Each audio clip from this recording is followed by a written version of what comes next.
हे class 10 के warriors, welcome back to the channel. कैसे हैं आप सभी लोग? उम्मीद करता हूं आप सब बढ़िया होंगे और आपकी पढ़ाई भी एकदम बढ़िया चल रही होगी।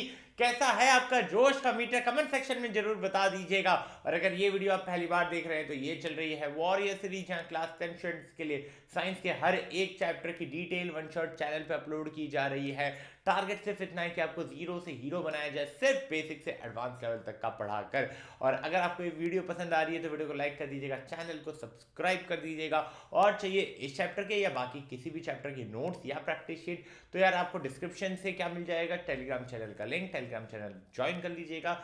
और एक और बात, चैनल पे फाइट बैक सीरीज भी है, जहां सिमिलरली मैथ्स के वन शॉट अवेलेबल है, तो उसको भी चेकआउट जरूर करिएगा। तो आज अब हम स्टार्ट करेंगे इलेक्ट्रिसिटी, वो भी एनसीईआरटी बेस्ड पूरा क्लास 10 साइंस एनसीईआरटी इस चैप्टर का पूरा निचोड़ मिल जाएगा आपको। सो यार एंड तक वीडियो को जरूर देखना। अपने साथ साथ जब आप पढ़ रहे हो तो अपने साथ साथ खुद के नोट भी बनाना भूलिएगा नहीं। तो चलिए शुरू करते हैं इलेक्ट्रिसिटी को। इसमें सबसे पहली चीज जो हमें समझनी है वो है कि चार्ज क्या होता है। What is charge? So charge basically matter की एक प्रॉपर्टी होती है जिसके कारण किसी ऑब्जेक्ट को फोर्स एक्सपीरियंस करना पड़ता है जब उसको किसी चार्ज ऑब्जेक्ट के क्लोज रखा जाए। समझिएगा इस चीज को, एक ऐसी प्रॉपर्टी मैटर की जिसके कारण एक चार्ज ऑब्जेक्ट दूसरे चार्ज ऑब्जेक्ट पे क्या कर रहा है, फोर्स एक्सर्ट कर रहा है। फॉर एग्जाम्पल, मान लीजिए आपके पास एक स्केल है, उसको आपने अपने बालों पे रब किया और कुछ पीसेस ऑफ पेपर के ऊपर रखा, तो वो क्या करेंगे, उसको अट्रैक्ट करेंगे। सिमिलरली एक और एग्जांपल से समझिए कि आपके पास एक बलून है, उसको दीवार में ऐसे लगाइए तो वो चिपकेगा नहीं, बट अगर आप अपने बालों में रब करेंगे और देन फिर आप दीवार पे चिपकाएंगे तो वो चिपक जाएगा। बेसिकली जब रबिंग कर रहे होते हो आप, तो आप क्या कर रहे होते हो, चार्ज डेवलप कर रहे होते हो। फिर वो चार्ज क्या करता है, एक फोर्स ऑफ अट्रैक्शन जो है, force of attraction slash force of repulsion जो है, दूसरे चार्ज ऑब्जेक्ट पे लगा रहा होता है। डिपेंड करता है कि दोनों ऑब्जेक्ट लाइक चार्जेस हैं या अनलाइक चार्जेस हैं। अगर लाइक चार्जेस हैं तो वो दोनों एक दूसरे पे फोर्स ऑफ रिपल्शन लगाएंगे, और अनलाइक चार्जेस हैं तो वो दोनों एक दूसरे पे फोर्स ऑफ अट्रैक्शन लगाएंगे। Like charges force of repulsion, unlike charges force of attraction. चलिए, चार्ज के बारे में जब समझ लिया है तो एक काफी इंपॉर्टेंट चीज रहती है चार्ज से रिलेटेड, जो कि होती है क्वांटाइजेशन ऑफ चार्ज। की क्वांटाइजेशन ऑफ चार्ज क्या होता है? क्वांटाइजेशन ऑफ चार्ज का मतलब होता है कि इलेक्ट्रिक चार्ज जो है एक फिक्स्ड और एक indivisible amount, fixed indivisible amount में प्रेजेंट होता है। इसको एक सिंपल से एग्जांपल से समझिए। आप हलवाई की दुकान में जाते हैं, एक लड्डू खरीदते हैं। उस लड्डू के इतने हिस्से करते हैं, इतने हिस्से करते हैं, इतने हिस्से करते हैं कि आपको एक इतना छोटा सा हिस्सा मिलता है कि उस छोटे हिस्से को आप और डिवाइड नहीं कर सकते। बट अगर उस छोटे हिस्से को आप एन नंबर टाइम्स जोड़ते हैं तो आपको क्या मिल जाता है, वापस से वही लड्डू मिल जाता है। ठीक उसी तरीके से किसी भी ऑब्जेक्ट के ऊपर जो चार्ज होता है, उसके आप अगर हिस्से करते जाएं, हिस्से करते जाएं, तो एक ऐसा छोटा हिस्सा मिलेगा जिसको आप फर्दर डिवाइड नहीं कर सकते। और उस हिस्से को जब आप एन टाइम्स करेंगे तो आपको क्या मिल जाएगा, उस ऑब्जेक्ट का टोटल चार्ज मिल जाएगा। तो that is known as quantization of charge. मतलब इसको उससे ज्यादा स्मॉलर पार्ट में स्प्लिट नहीं किया जा सकता। और वो स्मॉलर चार्ज क्या है, एक इलेक्ट्रॉन के ऊपर कितना चार्ज होता है। तो स्मॉलेस्ट चार्ज की वैल्यू क्या हो गई, 1.6 into 10⁻⁻19 coulomb. Coulomb basically charge की ऐसा यूनिट होती है। यानी कि कोई भी चार्ज जो यूनिवर्स में प्रेजेंट है वो होल नंबर मल्टीपल होगा किसका, 1.6 इंटू 10⁻⁻19 कूलम का। अब इसके लिए मैथमेटिकल एक्सप्रेशन क्या होगा, Q is equal to NE। मान लीजिए एक ऑब्जेक्ट के ऊपर टोटल चार्ज Q है ना, एक ऑब्जेक्ट के ऊपर टोटल चार्ज Q है। अब वो टोटल चार्ज Q किसका इंटीग्रल मल्टीपल होगा, charge on one electron, that is 1.6 into 10⁻⁻19। तो हम Q को NE के बराबर लिख सकते हैं, जहां Q जो हो जाता है वो टोटल चार्ज हो जाता है, N आपका इंटीजर होता है, उसकी वैल्यू 1 से स्टार्ट होती है, 2 3 4 5 ऐसे आप कोई भी वैल्यू उसकी रख सकते हो, डिपेंड अपॉन कि टोटल चार्ज कितना है। इसके बाद E क्या है, एक इलेक्ट्रॉन के ऊपर चार्ज कितना है, ये सब आप जानते होंगे, 1.6 इंटू 10⁻⁻19 कूलम। अब मान लीजिए यार कि आपको टोटल चार्ज दिया हुआ है क्वेश्चन में, और आपसे पूछा गया है कि कितने नंबर ऑफ चार्जेस प्रेजेंट है। तो टोटल चार्ज को जब आप एक इलेक्ट्रॉन के चार्ज से डिवाइड करोगे तो आपको नंबर ऑफ चार्जेस मिल जाएंगे। दैट यू नो कि कैसे निकालना है, कि यहाँ पर तीन वेरिएबल है, Q, N और E। तीनों में से भी दो की, अगर दो वेरिएबल की वैल्यू दी गई है तो तीसरे की आप इमीडिएटली वहां से इस फॉर्मूले को यूज करके निकाल सकते हैं। अगर चार्ज एकदम क्लियर है तो अब चार्ज का जो मूवमेंट होता है उससे डेफिनेशन बनती है इलेक्ट्रिक करंट की। तो चलिए इलेक्ट्रिक करंट को समझते हैं कि इलेक्ट्रिक करंट होता क्या है।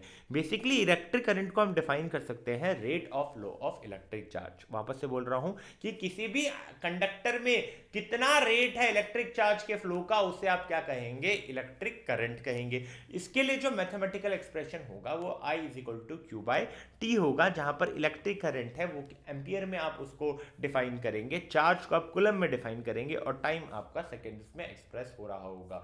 सो इलेक्ट्रिक करंट बेसिकली क्या है कि एक कंडक्टर में कितना चार्ज फ्लो हो रहा है per unit time, that is your electric current, जिसकी ऐसा यूनिट होती है एम्पियर, है ना। उसको आप ए से डिफाइन करते हैं या ए से डिनोट करते हैं। इसके बाद हम 1 एम्पियर को कैसे डिफाइन करेंगे। देखिए सीबीएसई यहाँ से क्वेश्चन पूछ सकता है 1 एम्पियर को आप कैसे डिफाइन करते हो, 1 वोल्ट को आप कैसे डिफाइन करते हो, 1 वॉट को आप कैसे डिफाइन करते हो। तो ये सारी ही चीज़ हमने लेक्चर में इंक्लूड कर रखी है, तो किसी भी पार्ट को बिल्कुल भी स्किप मत कीजिएगा। अगर आप चाहते हैं कि इस चैप्टर से आप फुल से फुल मार्क्स स्कोर करें तो उसके लिए मैंडेटरी ये चीज़ रह जाती है कि आप वीडियो को एंड तक देखना। एंड ये चीज़ मुझे पता है कि ये वीडियो को 2-3% लोग ही एंड तक देखेंगे एंड वही 2-3% फाइनल एग्जाम में अच्छा स्कोर कर रहे होंगे, रिमेनिंग वो 70-60 की लाइन में ही अटक जाएंगे। I am talking about out of 100। तो चलिए वापस आते हैं 1 एम्पियर की डेफिनेशन पे।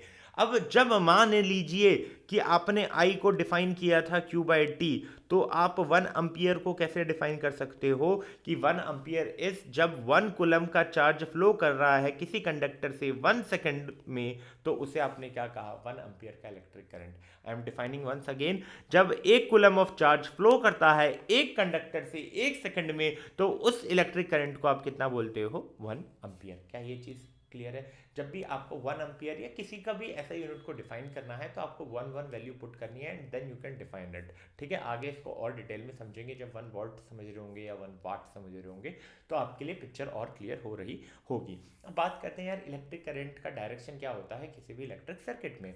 अगर मान लीजिए आपको कन्वेंशनल करंट डिफाइन करना है, कन्वेंशनल करंट यानी कि फ्लो ऑफ पॉजिटिव चार्ज, तो फ्लो ऑफ पॉजिटिव चार्ज कहां से कहां तक होगा, पॉजिटिव टर्मिनल से नेगेटिव टर्मिनल तक, पॉजिटिव से नेगेटिव तक आप कन्वेंशनल करंट को, उसकी फ्लो को डिफाइन कर सकते हो। अगर आपको इलेक्ट्रॉन के फ्लो को डिफाइन करना है तो इलेक्ट्रॉन का फ्लो कहां से कहां तक होगा, नेगेटिव टर्मिनल से पॉजिटिव टर्मिनल तक। ठीक है, तो आप इलेक्ट्रिक करंट को 2 तरीके से डिफाइन कर सकते हो, कन्वेंशनल करंट जो कि पॉजिटिव चार्ज का फ्लो होगा, जो पॉजिटिव टर्मिनल से नेगेटिव टर्मिनल जाएगा, और इलेक्ट्रॉन के फ्लो को जो कि नेगेटिव टर्मिनल से पॉजिटिव टर्मिनल तक जाएगा। क्या ये चीज क्लियर है। चलिए अगर ये चीज क्लियर है तो अब बात कर लेते हैं इलेक्ट्रिक सर्किट क्या होता है। इलेक्ट्रिक सर्किट एक कंटिन्यूअस कंडक्टिंग पाथ होता है। कंटिन्यूअस कंडक्टिंग पाथ यानी कि चार्ज उसमें फ्लो हो रहा है वो पूरा कंटिन्यूअस होगा, कहीं से भी ब्रेक नहीं होगा।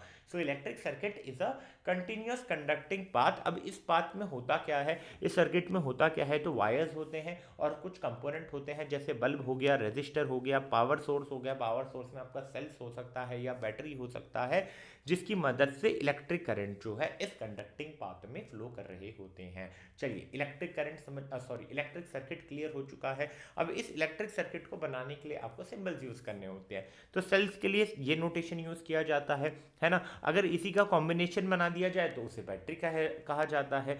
वायर ऐसे स्ट्रेट लाइन यूज कर दिया जाता है, और ये जब आपको वायर जॉइंट बनाना होता है तो इस तरीके का आप रिप्रेजेंटेशन शो कर सकते हैं।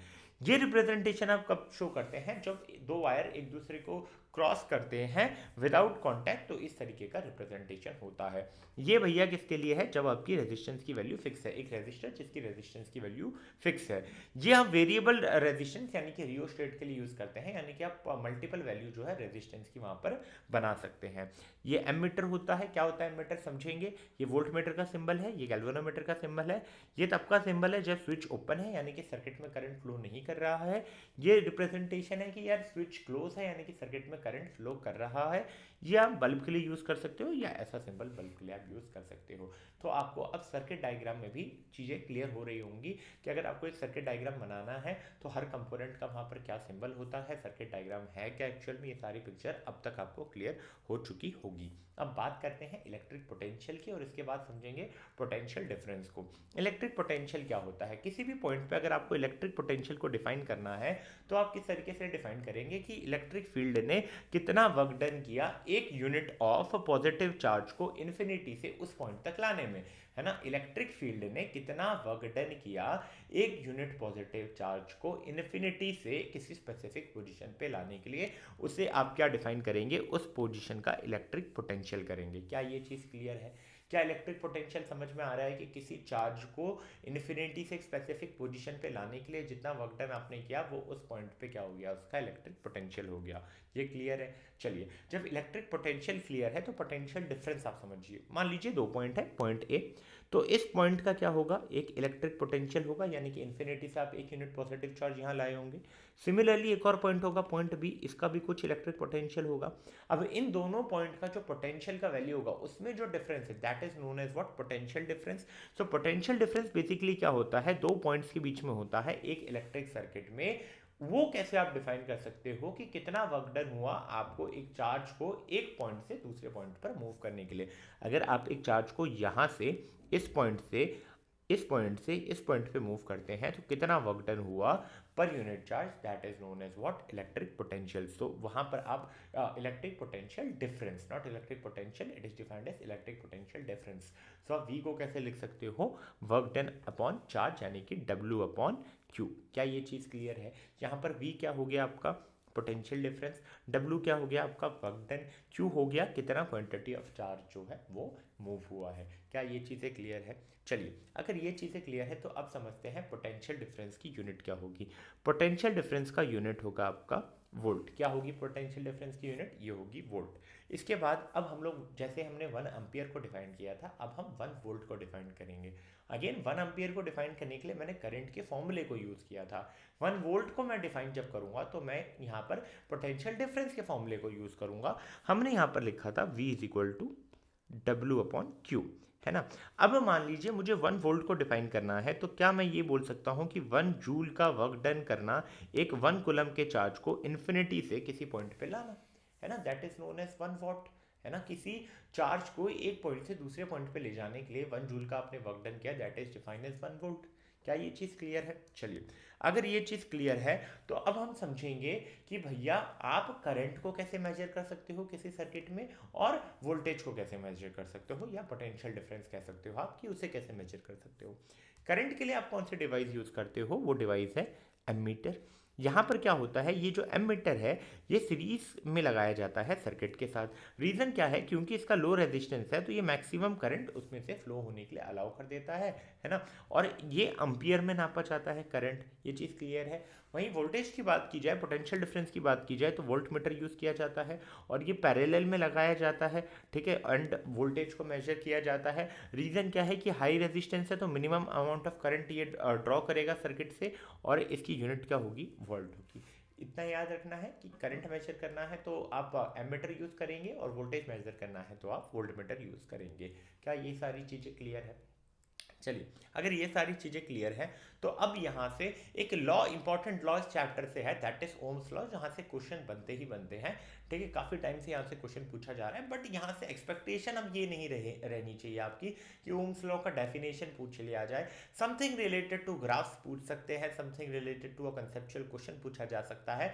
मैं डायरेक्टली ओम्स लॉ का डेफिनेशन बिल्कुल भी एक्सपेक्ट नहीं कर रहा हूँ, क्योंकि जिस तरीके से पेपर पैटर्न है, आई एम नॉट एक्सपेक्टिंग कि कोई भी डायरेक्ट चीज़ आपसे पूछ ली जाए। हाँ, एक दो बार पूछ ली जाए तो ठीक है, but most of the cases में direct question I am not expecting from CBSE. तो वो आप भी उसी तरीके से पढ़ाई कीजिए कि डायरेक्ट आप एक्सपेक्टेशन मत रखिए कि ये डेफिनेशन एज इट इज आ जाएगा।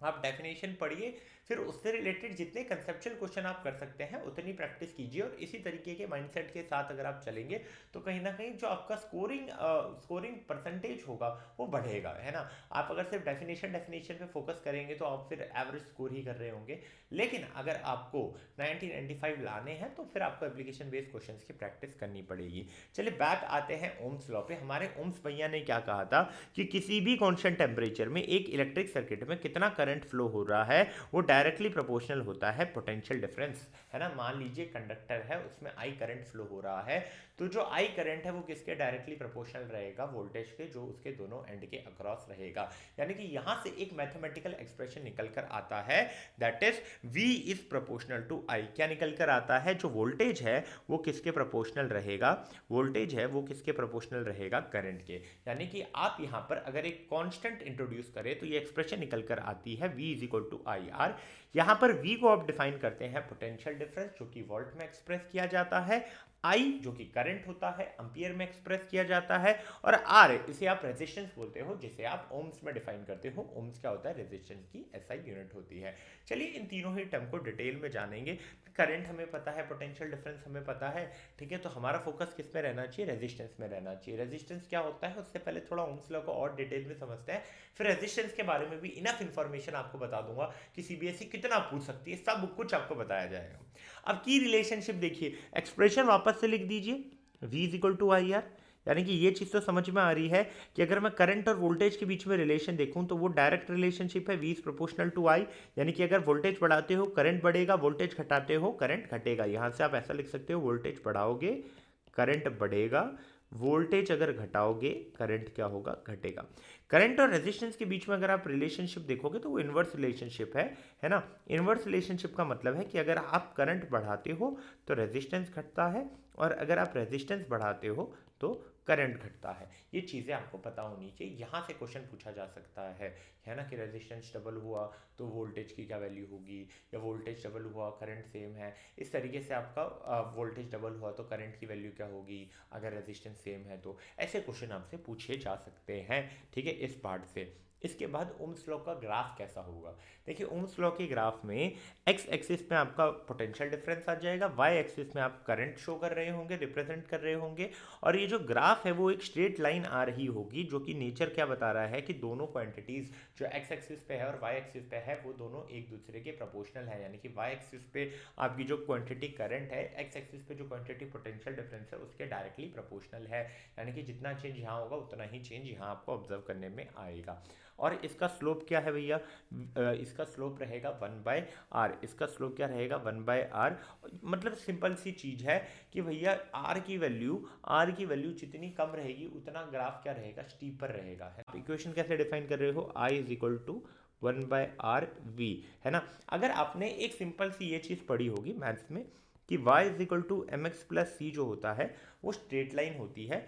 ये y यानी कि y एक्सिस का पॉइंट, x यानी कि x एक्सिस का पॉइंट, और यहाँ पर जो m होता है ये स्लोप होता है। ये चीज़ समझ रहे हो। तो अब जब आपने ये ग्राफ किया है ना, तो जितनी r की ज़्यादा वैल्यू होगी उतना अच्छा यहाँ पर स्लोप होगा। बट यहाँ पे ये 1/r है, तो r अब इस क्वांटिटी की ज़्यादा वैल्यू कब होगी, इस क्वांटिटी की ज़्यादा वैल्यू कब होगी, इस क्वांटिटी की ज़्यादा वैल्यू तब होगी जब r की वैल्यू कम होगी। तो जितनी r की वैल्यू कम होगी उतना अच्छा आपका वहाँ पर स्लोप आपको देखने को मिलेगा, है ना, उतना ज़्यादा आपको वो एंगल देखने को मिलेगा। ये चीज़ समझ में आ रही है। अगर स्टीप है, स्टीपर स्लोप है ना, स्टीपर स्लोप है, उस समय आपको क्या समझ में आ रहा है कि भैया रेजिस्टेंस की वैल्यू जो है वो कम है। ये चीज़ क्लियर आ रही है, ये चीज़ क्लियर समझ में आ रही है। यहाँ पे आप देख रहे हो करंट आपका कहाँ पर आ रहा है, करंट वाई एक्सिस पे आ रहा है, पोटेंशियल डिफरेंस एक्स एक्सिस पे आ रहा है ना। एक स्ट्रेट लाइन ग्राफ आप देख सकते हैं। अगर ये स्ट्रेट लाइन ग्राफ नहीं आ रहा है, नॉन लीनियर ग्राफ आ रहा है, यानी कि वो नॉन ओमिक कंडक्टर है, यानी कि ओम्स लॉ को फॉलो नहीं कर रहा होगा। क्या ये चीज़ क्लियर है।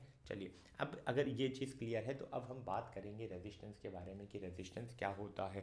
रेजिस्टेंस भैया वो प्रॉपर्टी होती है मटेरियल की या किसी कंडक्टर की जो उसमें से जो इलेक्ट्रिक करंट फ्लो हो रहा है उसके मोशन को अपोज करे। So basically resistance is a property of a material which opposes the flow of electric current. यानी कि जितना ज़्यादा रेजिस्टेंस होगा उतना ही कम इलेक्ट्रिक करंट का फ्लो होगा, है ना। तो रेजिस्टेंस क्या मेजर करता है कि कितना एक कंडक्टर कितना रेजिस्ट कर सकता है पैसेज ऑफ इलेक्ट्रिक करंट जो कि उसमें से पास हो रहा है ना। रेजिस्टेंस आपको क्लियर हो रहा होगा। इसका ऐसा यूनिट होता है ओम, जिसको आप इस तरीके से डिफाइन कर सकते हैं, सिंबल है। इसके बाद आप सब्सटेंस को क्लासीफाई करते हो। मान लीजिए आपका लो रेजिस्टेंस है, लो रेजिस्टेंस है मतलब काफ़ी आराम से इलेक्ट्रिक करंट फ्लो करेगा क्योंकि जो क्वांटिटी अपोज कर रही है वो कम है ना। जो क्वांटिटी अपोज कर रही है वो कम है, अगर उसकी वैल्यू कम है तो वो गुड कंडक्टर कहलाएगा। क्यों, क्योंकि इलेक्ट्रिक करंट आसानी से फ्लो करेगा, और इलेक्ट्रिक करंट जब आसानी से फ्लो कर रहा होता है तो वो गुड कंडक्टर की कैटेगरी में आएगा। सिल्वर हो गया, कॉपर हो गया, एल्यूमिनियम हो गया, ये सारे जो मेटल्स होते हैं ये गुड कंडक्टर की कैटेगरी में आते हैं। वहीं रेजिस्टर्स की बात करें तो इनका जो इलेक्ट्रिकल रेजिस्टेंस होता है वो ज़्यादा होता है, और ये उस डिवाइसेस में यूज़ होते हैं जिनका रेजिस्टेंस हाई, जिनमें हाई रेजिस्टेंस का रिक्वायरमेंट होता है। फॉर एग्जांपल जो एलॉयज होते हैं, नाइक्रोम हो गया या मैग्नीन हो गया या कॉन्स्टेंटाइन हो गया, जो कि हीटिंग एलिमेंट में, इससे रिलेटेड क्वेश्चन भी आएगा कि हीटिंग एलिमेंट में इनको क्यों यूज़ किया जाता है, बिकॉज इनका रेजिस्टेंस का जो वैल्यू होता है वो कंपैरेटिवली हाई होता है।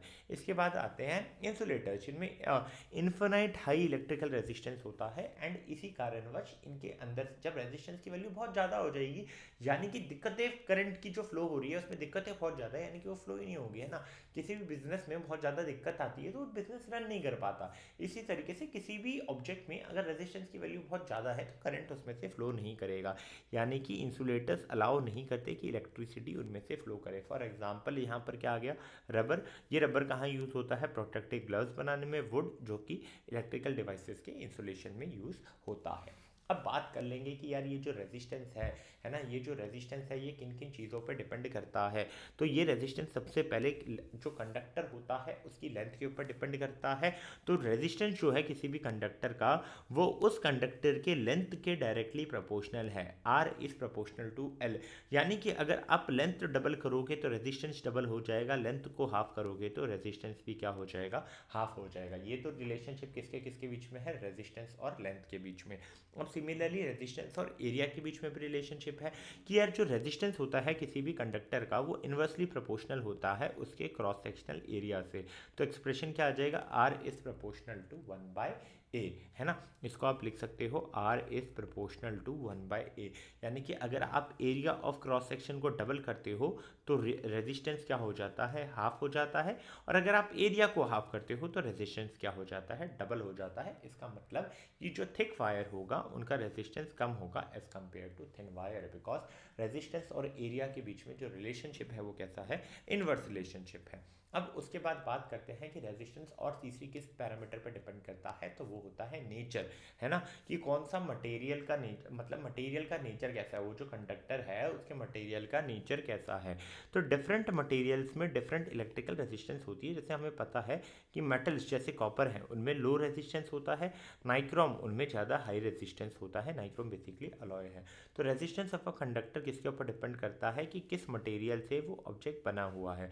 मान लीजिए फॉर वायर्स, मान लीजिए कोई वायर है जिसका सेम लेंथ है, सेम डायमीटर है, तो उस केस में नाइक्रोम और कॉपर, मान लीजिए आप नाइक्रोम और कॉपर को कंपेयर करेंगे, दोनों का सेम लेंथ ले लीजिए, सेम एरिया ले लीजिए, उस केस में नाइक्रोम की रेजिस्टेंस हाई होगी, कॉपर की कम होगी, इसलिए copper as a conductor use होता है इलेक्ट्रिक वायरिंग में। नाइक्रोम को आप यूज़ नहीं करते, उनको आप अलग पर्पज़ के लिए यूज़ करते हो, हीटिंग एलिमेंट में यूज़ करते हो, है ना। क्या ये चीज़ क्लियर है। और एक और क्वांटिटी के ऊपर जो रेजिस्टेंस है वो डिपेंड करता है, दैट क्वांटिटी इज टेम्परेचर।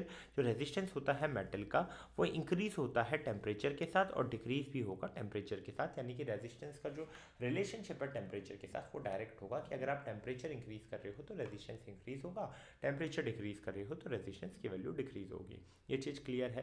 तो जब आप प्योर मेटल की बात करते हो वो इन रेजिस्टेंस में उनकी वैल्यू उछाल आती है, रेजिस्टेंस में वैल्यू में उछाल आती है जब आप टेम्परेचर को इंक्रीज करते हो। और एलॉयज जैसे मैग्नीनियम हो गया, कॉन्स्टेंटाइन हो गया या नाइक्रोम हो गया, वो टेम्परेचर चेंज से थोड़े कम अफेक्टेड होते हैं, है ना। वरना क्या होगा कि आप मेटल्स के लिए बात कर लोगे तो जैसे आप टेम्परेचर बढ़ा रहे हो रेजिस्टेंस की वैल्यू भी बढ़ती जाएगी। क्लियर है। अब हम बात करेंगे कि रेजिस्टेंस के लिए भैया आप एक्सप्रेशन कैसे लिखेंगे, है ना। हमने पहला रिलेशनशिप पढ़ा था कि आर एल के प्रोपोर्शनल है। दूसरा हमने पढ़ा कि भैया आर जो है इन्वर्सली प्रोपोर्शनल है 1/a के। तो क्या मैं इसे लिख सकता हूँ are is proportional to L/a, या इसे आप लिख सकते हो R is equal to rho L/a। अब आपने यहाँ पर रो डिफाइन किया है। रो क्या होता है, रो इज बेसिकली रेजिस्टिविटी। रो क्या है, ये जो रो था वो रेजिस्टिविटी है। किसी भी मटेरियल की रेजिस्टिविटी को आप कैसे डिफाइन करोगे, उस कंडक्टर का रेजिस्टेंस अगर उस कंडक्टर की जो लेंथ है वो 1 मीटर होगी और cross sectional area 1 metre square होगा। समझिए R is equal to rho L/a लिख देंगे। मान लीजिए एल की वैल्यू 1 मीटर ले रहे हैं और ए की वैल्यू 1 मीटर स्क्वायर ले रहे हैं, उस केस में आर क्या रो के बराबर नहीं आएगा। तो अगर मुझे रेजिस्टिविटी को डिफाइन करना है तो मैं रेजिस्टिविटी को कैसे डिफाइन करूंगा कि रेजिस्टिविटी ऑफ अ मटेरियल क्या है, बेसिकली रेजिस्टेंस ही है। अगर उसका cross sectional area 1 metre square है और उसका लेंथ 1 मीटर है, ये चीज़ क्लियर है। अब रेजिस्टिविटी की यूनिट क्या आएगी भाई, यूनिट निकालना है तो रेजिस्टिविटी का फॉर्मूला देख लो क्या है, RA/L, है ना। आर की यूनिट क्या है, आर की अगर यूनिट देखेंगे ओम है, एरिया की मीटर स्क्वायर है, डिवाइड बाय लेंथ की मीटर है। सो बेसिकली अगर आप रेजिस्टिविटी की यूनिट देखेंगे तो वो क्या निकल कर आएगी, rho metre, sorry ohm metre, not rho metre, ohm metre. तो resistivity of a substance length के ऊपर या थिकनेस के ऊपर, लेंथ या एरिया के ऊपर रेजिस्टिविटी डिपेंड नहीं करती है। रेजिस्टिविटी जो है नेचर, सब्सटेंस का क्या नेचर है उसके ऊपर डिपेंड करती है, और किस पर डिपेंड करती है, टेम्परेचर पर डिपेंड करती है। क्या ये चीज़ क्लियर है? फॉर्मूला से आपको लग रहा होगा कि भैया रेजिस्टिविटी लेंथ और एरिया पर डिपेंड करेगी, तो जवाब होगा नहीं, वो डिपेंड करेगी टेम्परेचर पे और उस मटेरियल के नेचर पे। अब ये सवाल पूछा जाता है कि जो हीटिंग एलिमेंट्स होते हैं इलेक्ट्रिकल अप्लाइंसेस के, जैसे कि आपका इलेक्ट्रिक आयरन हो गया, टोस्टर हो गया, वो अलॉयस के क्यों मेड होते हैं? भैया इसका सिंपल सा रीजन है कि अलॉयस का जो रेजिस्टिविटी होती है वो हाइयर होती है जब आप प्योर मेटल से कंपेयर करते हो, जिसके कारण ये अलाउ करता है कि वो ज़्यादा हीट प्रोड्यूस करे जब करंट उनमें से पास हो रहा है ना। एंड हीटिंग एलिमेंट्स में हम ये भी एक्सपेक्ट करते हैं कि हीट जो है ज़्यादा प्रोड्यूस हो, एंड वो यहाँ पर हो रहा है। और अलॉयस जो है ऑक्सीडेशन अंडरगो नहीं करते हैं ईजिली जब टेम्परेचर हाई होता है, तब भी मेटल्स अगर इतना हाई टेम्परेचर में जाएंगे तो ऑक्सीडाइज हो जाएंगे, बट अलॉय के साथ ये ऑक्सीडेशन वाली प्रॉब्लम जो है वो दिखती नहीं है, और इसके कारण वो ड्यूरेबल होता है और लॉन्ग समय पे यूज़ करने के लिए काफ़ी सेफर भी माना जाता है। अब हम बात करेंगे कि यार जब रेजिस्टर्स को कॉम्बिनेशन में लेंगे तो इक्विवेलेंट रेजिस्टेंस क्या आएगा। फॉर एग्जांपल यहाँ पे दो कॉम्बिनेशन हो सकते हैं, series combination and parallel combination. ये चीज़ आपको समझनी पड़ेगी कि इलेक्ट्रिकल सर्किट में जो करंट फ्लो करता है वो सिर्फ और सिर्फ पोटेंशियल डिफरेंस पे नहीं, पोटेंशियल डिफरेंस पे डिपेंड नहीं करता है, वो टोटल रेजिस्टेंस क्या है सर्किट पे उसके भी डिपेंड करता है। अब मान लीजिए जो रेजिस्टर्स हैं उन रेजिस्टर के पास दो रास्ते हैं, है ना, या तो वो सीरीज में रह सकते हैं या तो फिर वो पैरेलल में रहेंगे, है ना। ये कॉम्बिनेशन जो मैंने अब बनाया है ये क्या है, ये पैरेलल का है। तो चाहे आप सीरीज में रह सकते हो चाहे आप पैरेलल में रह सकते हो, तो दोनों ही केस में जो इक्विवेलेंट रेजिस्टेंस है उसकी वैल्यू आप कैसे निकालेंगे। एक चीज़ आपको याद रखना है कि अगर रेजिस्टर सीरीज में है, यानी कि आपने उनको लाइन अप कर रखा है एक स्ट्रेट लाइन में, तो उस केस में यहाँ पर आई करंट जो रहेगा वो सेम रहेगा और वी जो रहेगा वो डिफरेंट रहेगा, है ना। तो इस केस में मान लीजिए दो रेजिस्टर्स हैं या तीन रेजिस्टर्स आप मान लीजिए, तो तीनों का V1 क्या हो जाएगा, V1 अगर आप यहाँ निकालेंगे, मैं यही निकाल देता हूँ, तो V1 की वैल्यू आप क्या लिख सकते हैं, ये लिख दीजिए, V1 को मैं IR1 लिख सकता हूँ, V2 को मैं IR2 लिख सकता हूँ। मैं तीन रेजिस्टर्स मान के चल रहा हूँ, यहाँ दो ही है, मैं तीन मान लेता हूँ, IR3 मान लेता हूँ। अब क्या मैं यहाँ टोटल पोटेंशियल को लिख सकता हूँ V1 plus V2 plus V3? तो आप बोलोगे जी हाँ सर लिख सकते हो। क्या अब यहाँ पर मैं V1 V2 और V3 की वैल्यू सब्स्टिट्यूट कर सकते हो? तो आप बोलोगे हाँ सर कर सकते हो। V1 की जगह मैं क्या IR1 लिख सकता हूँ? बोलोगे यस सर। V2 की जगह क्या मैं IR2 लिख सकता हूँ? आप बोलोगे यस सर। V3 की जगह क्या मैं IR3 लिख सकता हूँ? आप बोलोगे यस सर। V की वैल्यू क्या हो जाएगी, टोटल सर्किट में करंट क्या है I, है ना, और रेजिस्टेंस क्या होगा टोटल सर्किट का, वही तो निकाल रहे हैं, दैट इज आर इक्विवेलेंट। किसके बराबर होगा, I कॉमन ले लो, किसके बराबर होगा, R1 plus R2 plus R3। इस केस में आप I को I से कैंसिल आउट कर सकते हो, जब I से कैंसिल आउट हो जाता है तो सीरीज में आपका इक्विवेलेंट रेजिस्टर कितना निकल के आता है, equivalent resistance that is R1 plus R2 plus R3। या हम कह सकते हैं जितने रेजिस्टेंस सीरीज में है उन सभी का प्लस कर दोगे रेजिस्टेंस का वैल्यू का, तो आपको क्या मिल जाएगा, इक्विवेलेंट रेजिस्टेंस मिल जाएगा। ये तो थी सीरीज की बात, जहाँ पर हर रेजिस्टर में करंट की वैल्यू सेम थी, पोटेंशियल डिफरेंस की वैल्यू अलग थी। अब बात करेंगे पैरेलल कॉम्बिनेशन की। ये है आपका पैरेलल कॉम्बिनेशन। पैरेलल कॉम्बिनेशन में V सेम रहता है ना, और I डिफरेंट रहता है। V सेम रहेगा और I डिफरेंट रहेगा। तो मान लीजिए V निकालना है, V तो सेम ही है आपका, है ना, तो V आप निकालेंगे, तो V आप कैसे निकाल लेंगे, बेसिकली अगर मुझे V लिखना है, V is equal to IR होता है, तो V is equal to I1 R1, है ना, V2 is equal to I2 R2 and V3 is equal to, sorry यहाँ पे V2 नहीं लिखेंगे, ये V तो सेम ही रहेगा, तो आप डायरेक्टली V ही लिख दीजिए, V is equal to I2 R2, और यहाँ पर क्या हो जाएगा, V is equal to I3 R3, V is equal to क्या हो जाएगा, I3 R3, है ना। ये चीज़ क्लियर है। अब मान लीजिए आपका करंट सेम है, तो अगर मान लीजिए करंट सेम है तो आप क्या लिखना चाहेंगे, आप ये लिखना चाहेंगे I is equal to I1 plus I2 plus I3। अब हर जगह से आपको करंट की वैल्यू निकालनी पड़ेगी, यहाँ से क्या आ जाएगा, V अपन R1, है ना, तो इसको मैं लिख सकता हूँ V अपन R1 प्लस V अपन R2 प्लस V अपन R3, और I को मैं क्या लिख सकता हूँ, V अपन R इक्विवेलेंट। अब यहाँ से आप V को कॉमन लेके काट सकते हो, ये V इन सब के V के साथ कटेगा, और यहाँ से सिंपल वैल्यू आपको क्या मिलेगी, सिंपल वैल्यू आपको मिल जाएगी कि भैया जो 1/r इक्विवेलेंट है वो किसके इक्वल होगा, 1/r इक्विवेलेंट किसके इक्वल होगा, 1/r1 plus 1/r2 plus 1/r3। क्या ये चीज़ क्लियर है, क्या ये चीज़ क्लियर है? चलिए, अगर ये चीज़ क्लियर है तो अब हम लोग आगे बात करेंगे, है ना। हमने सीरीज कॉम्बिनेशन देख लिया, हमने पैरेलल कॉम्बिनेशन देख लिया, हमने दोनों में देख लिया कि इक्विवेलेंट रेजिस्टेंस निकालना है तो किस तरीके से निकालेंगे। सिंपल सी चीज़ याद रखनी है कि अगर सीरीज में रजिस्टर लगे हैं तो उनके अक्रॉस करंट सेम रहेगा और पैरेलल में लगे हैं तो उनके अक्रॉस पोटेंशियल डिफरेंस सेम रहेगा।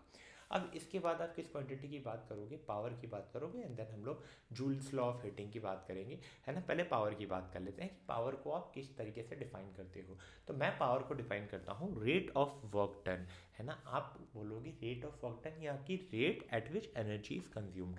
सो पावर को आप बेसिकली लिखेंगे वर्क डन अपॉन टाइम की भैया इतने टाइम में कितना वर्क डन हुआ, है ना। तो उसका फॉर्मूला क्या हो जाएगा, P is equal to W upon T.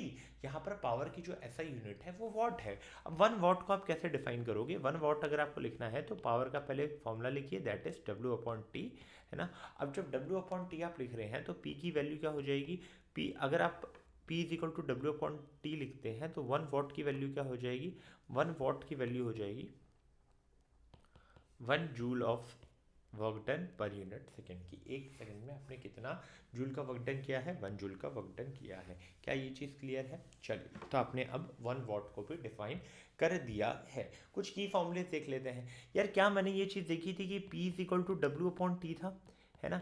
अब क्या हम लोगों ने पढ़ा था V is equal to W upon Q है, तो क्या यहाँ से वी क्यू हो जाएगा W की वैल्यू। अगर इसी फॉर्मूले को मैं यूँ लिख दूँ वी क्यू अपॉन टी तो कुछ गलत होगा? नहीं होगा।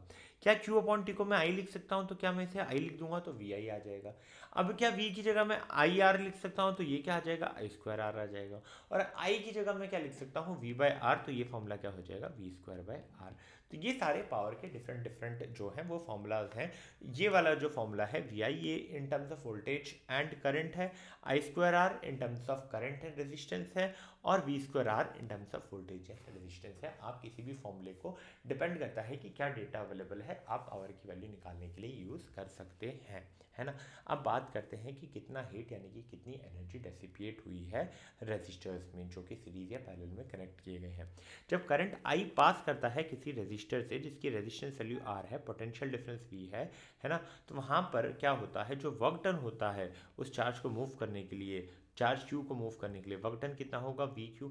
और उस केस में पावर क्या होगा, पावर की वैल्यू हो जाएगी वोल्टेज इनटू करंट। अब एनर्जी टाइम t में कितनी सप्लाई हुई, तो वो एनर्जी कैसे निकालेंगे, पावर को टाइम से मल्टीप्लाई करेंगे, है ना। तो पावर क्या है, V इंटू आई, तो एनर्जी कितनी हो गई, VIT। अब ये एनर्जी किस फॉर्म में निकल रही होगी, हीट के फॉर्म में निकल रही होगी। तो मैं यहाँ हीट प्रोड्यूस कैसे लिख सकता हूँ, H is equal to VIT, where V is voltage, I is current, T is time, है ना। अब यहाँ पर आप ओम्स लॉ लगा सकते हो कि मान लीजिए वो क्या है, H is equal to VIT है। जब H is equal to VIT है और मैं V की जगह IR लिख सकता हूँ, तो ये H की वैल्यू क्या निकल कर आती है, I स्क्वायर R T, जिसे जूल्स लॉ ऑफ हीटिंग भी कहा जाता है। यहाँ पर हीट जो है वो I और R के प्रोपोर्शनल आ रही है इंक्लूडिंग द टाइम, है ना। क्या चीज़ क्लियर है, क्या चीज़ क्लियर है? चलिए, अगर चीज़ क्लियर है तो हम बात को आगे बढ़ाते हैं, है ना। यहाँ पर T जो है वो टेम्परेचर नहीं टाइम है, स्मॉल t यूज़ कर रहे हैं। चीज़ें क्लियर हैं? चलिए, अब बात करते हैं कि भैया इसका प्रैक्टिकल एप्लीकेशन क्या है हीटिंग इफेक्ट का। यहाँ 3 पॉइंट्स पढ़ने होंगे। पहले हम पढ़ेंगे इलेक्ट्रिक हीटर्स एंड अप्लाइंसेस में। यहाँ मैं ऑलरेडी बोल चुका हूँ, जो इलेक्ट्रिक डिवाइसेस हैं, फॉर एग्जांपल आयरन हो गया, टोस्टर हो गया, केटल हो गया, ओवन हो गया, वो हीटिंग इफेक्ट के ऊपर ही डिपेंड करते हैं। इन डिवाइसेस में जो करंट फ्लो हो रहा होता है, ठीक है, थ्रू जो भी रेजिस्टिव मटेरियल है उसके द्वारा जो करंट फ्लो हो रहा होता है वो एक हीट प्रोड्यूस करता है, जो कि आप उस खाने को बनाते समय जो गर्म इन्वायरमेंट चाहिए उसको क्रिएट करने के लिए आप यूज़ कर सकते हैं। इसके बाद आता है इलेक्ट्रिक बल्ब। जो हीटिंग इफेक्ट होती है फिलामेंट में होती है इलेक्ट्रिक बल्ब की, जिसके कारण बहुत ज़्यादा अमाउंट ऑफ हीट रिलीज हो रही होती है। तो ये जो स्मॉल अमाउंट ऑफ हीट है, जो भी हीट रिलीज हो रही होगी, उसका स्मॉल अमाउंट कैसे री एमिट होगा, वो एमिट होगा इन फॉर्म ऑफ लाइट। ये चीज़ क्लियर है। अब मटीरियल जो होता है टंगस्टन जैसा, जिनकी मेल्टिंग पॉइंट हाई होती है, वो यूज़ होते हैं फिलामेंट के लिए, ताकि भैया ये इंश्योर किया जाए कि टेम्परेचर स्टिल हाई है बट आपका जो रेजिस्टेंस है वो मेल्ट ना हो जाए। इसलिए आप क्या वहाँ पर यूज़ करते हैं, आप वहाँ पे यूज़ कर लेते हैं टंगस्टन जैसा मटेरियल जिसका मेल्टिंग पॉइंट हाई है। क्या ये चीज़ क्लियर है? चलिए, अगर ये चीज़ क्लियर है तो लास्ट चीज़ पढ़ लेते हैं जो कि होता है फ्यूज़। मान लीजिए आपका एक सर्किट है तो उसमें आप एक डिवाइस लगा के रखते हैं कि ज़्यादा इलेक्ट्रिक करंट का अगर फ्लो होगा तो जो फ्यूज़ है वो फ्यूज़ हो जाएगा और सर्किट वहाँ पर डैमेज नहीं हो रही होगी। तो ये एक सेफ्टी डिवाइस के तौर पे यूज़ किए जाते हैं जो कि एक्सेसिव करंट फ्लो को प्रिवेंट करते हैं। जो फ्यूज़ वायर होता है वो मटेरियल से बना होता है जिनकी मेल्टिंग पॉइंट अप्रोप्रिएट होता है और वो तभी मेल्ट होंगे जब एक सेफ वैल्यू से ज़्यादा वैल्यू इंक्रीज हो जाए, अगर वो एग्जीड हो जाए तो, है ना। Breaking the circuit and preventing, अब क्या होगा जब एक अमाउंट से ज़्यादा वैल्यू हो जाती है तो उस केस में इतनी ज़्यादा वैल्यू में फिर आप चाहते हो कि चीज़ें बिगड़े ना, तो आप क्या करते हो कि भैया ये उसको ब्रेक होने से प्रिवेंट करने के लिए जो हो सके वो करेगा। क्या ये चीज़ क्लियर है? क्या ये चीज़ क्लियर है कि फ्यूज़ किस लिए यूज़ होता है? ताकि सर्किट डैमेज ना हो। अगर बहुत सारी चीज़ें सीरीज़ में पैरेलल में होंगी तो होगा क्या कि अगर भैया आप तो सीरीज़ में हो, ठीक है, सीरीज़ में हो, अब यहाँ पर हो क्या रहा है कि भैया अगर एक डिवाइस भी सीरीज़ में ख़राब होगा तो सारे डिवाइस ख़राब हो जाएगी, इसलिए वहाँ पर फ्यूज़ रखा जाता है। अब 5 एम्पियर ऑफ फ्यूज़ जो होता है वो इलेक्ट्रिक आयरन में यूज़ होता है जिसका भैया पावर जो है 1 किलो वाट का है और वोल्टेज जो है वो 220 वाट का है, ठीक है। उस केस में करंट कितना आ रहा है? 4.54 एम्पियर। आपको सिंपल सी ये चीज़ समझनी है कि फ्यूज़ एक ऐसा मटेरियल है जो सर्किट को प्रिवेंट करता है भैया जब एक्सेसिव करंट फ्लो हो रहा होता है। अब यहाँ पर आपका जो करंट का पूरा चैप्टर था वो करंट का पूरा चैप्टर समाप्त हो चुका है। चीज़ें हमने एकदम बेसिक से स्टार्ट की थी कि चार्ज क्या होता है, करंट क्या होता है, पोटेंशियल डिफरेंस क्या होता है, ओम्स लॉ क्या होता है, चार्ज कैसा होता है, ओमिक कंडक्टर क्या होता है, हीट कैसे रिलीज होती है और पावर कैसे प्रोड्यूस होता है। तो अगर आपने यहाँ तक इस चैप्टर को देख लिया तो चैप्टर को लाइक कर दीजिएगा और वीडियो को लाइक कर दीजिएगा और चैनल को सब्सक्राइब कर दीजिएगा। फिर मिलेंगे नेक्स्ट वीडियो में, तब तक के लिए keep learning, keep growing, tata bye bye.